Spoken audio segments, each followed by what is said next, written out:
भारत ने तोड़ा तुर्की का गुरूर।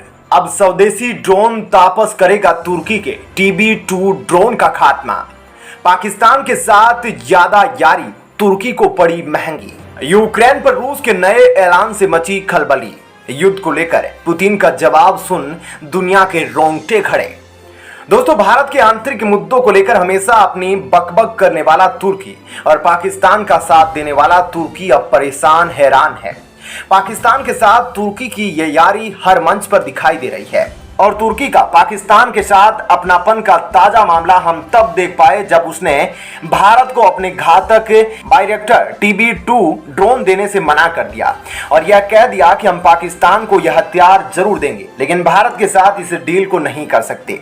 परंतु अब भारत ने न केवल तुर्की के इस ड्रोन का गुरूर तोड़ा है, बल्कि दुनिया के सामने एक ऐसा स्वदेशी ड्रोन लाकर खड़ा कर दिया है जो कि TB2 ड्रोन से कई मायनों में बहुत ज्यादा बेहतर है और तुर्की को ऐसा करके भारत ने बहुत बड़ा झटका दिया है।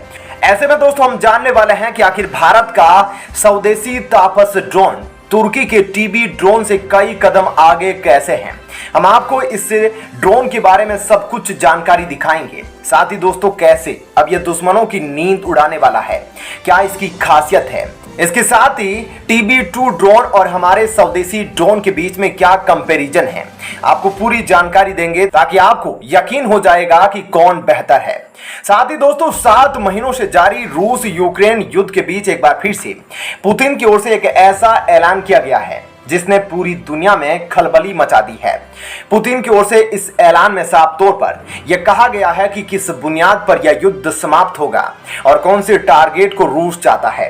तो आपको इस खबर पर पूरी डिटेल में जानकारी देंगे, वीडियो को लास्ट तक जरूर देखिएगा। दोस्तों, अगर मुस्लिम देशों के अंदर किसी सफल देश की बात की जाए तो उसके अंदर तुर्की का नाम सबसे पहले लिया जाता है, जिसके पास एक सक्षम सेना है, साथ ही ड्रोन बनाने की खासी काबिलियत है।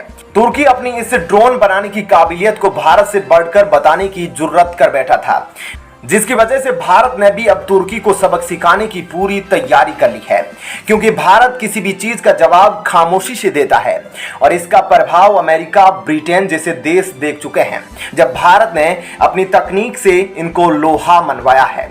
दरअसल दोस्तों, आपको बता दें कि तुर्की के पास वर्तमान का सबसे एडवांस ड्रोन बायरेक्टर TB2 ड्रोन है। आपको बता दें कि तुर्की के इस ड्रोन को कई देश खरीद भी रहे हैं और इस ड्रोन की काबिलियत हमें सबसे ज्यादा रूस और यूक्रेन के युद्ध, साथ ही आर्मेनिया और अजरबैजान के युद्ध में देखने को मिली, जिसकी खासियत ने कई देशों को अपनी ओर बना लिया।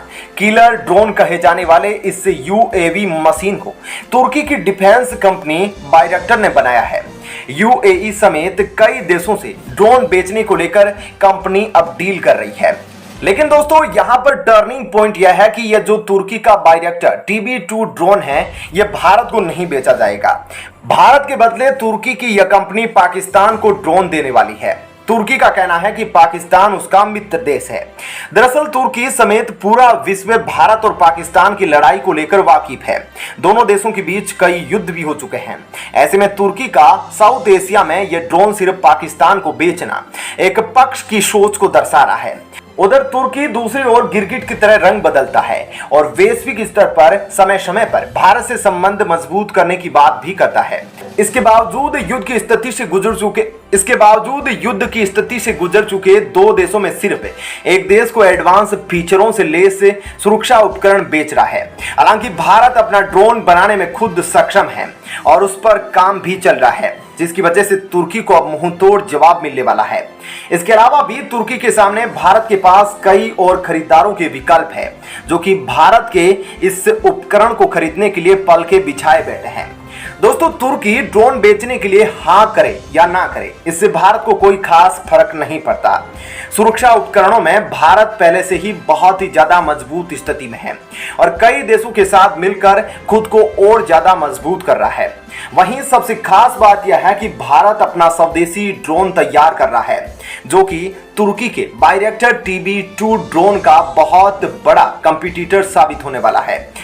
दोस्तों, भारत जिस स्वदेशी ड्रोन को बना रहा है उसे तापस BH-201 यानी कि tactical airborne platform beyond horizon 201 नाम दिया गया है।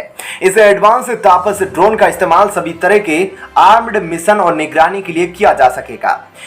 अब आपके मन में सवाल यह है कि आखिर भारत के तापस और तुर्की के TB2 बायरैक्टर ड्रोन में कितना अंतर है और कौन बेस्ट है, तो इसका निस्तारण भी हम आपको बताते हैं, तो इसका जवाब भी हम आपको देने वाले हैं। दोस्तों, भारतीय ड्रोन तापस BH-201 तुर्की के TB2 ड्रोन से ना सिर्फ लंबाई में बड़ा है बल्कि स्पीड में भी बहुत ही ज्यादा तेज है। इसके साथ ही भारत का तापस तुर्की के TB2 ड्रोन से ज्यादा ऊंचाई पर आराम से कंट्रोल किया जा सकता है। दोनों की खासियतों की बात करें तो तापस BH-201 ड्रोन 9.5 मीटर लंबा है और 20.6 मीटर चौड़ा है। इसका वजन करीब 1800 किलो है और यह 130 से 180 HP पावर तक जनरेट कर सकता है।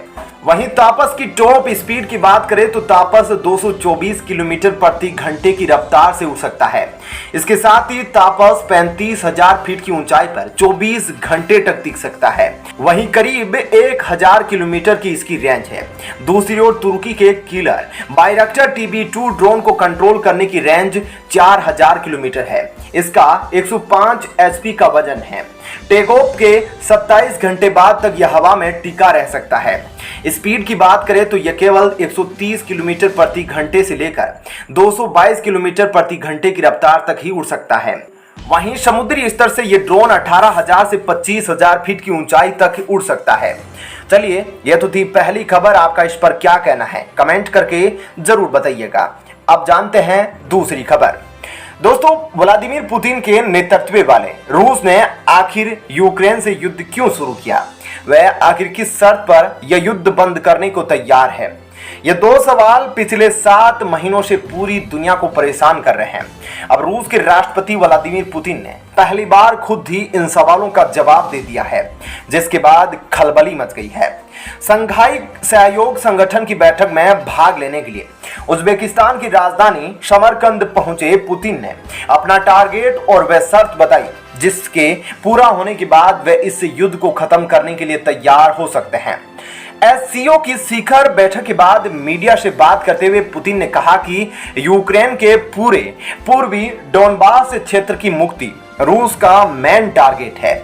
इस टारगेट में कोई बदलाव नहीं आया है और न ही इसकी कोई जरूरत है। जब तक रूस इस टारगेट को पूरी तरीके से हासिल नहीं कर लेता तब तक जंग रुकने की कोई संभावना नहीं है।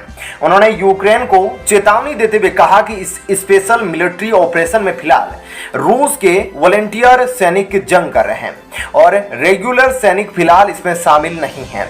लेकिन अगर यूक्रेन रूस के ठिकानों पर हमला करता है तो फिर लड़ाई को विस्तार दिया जाएगा और रेगुलर सैनिक भी इसमें शामिल हो जाएंगे।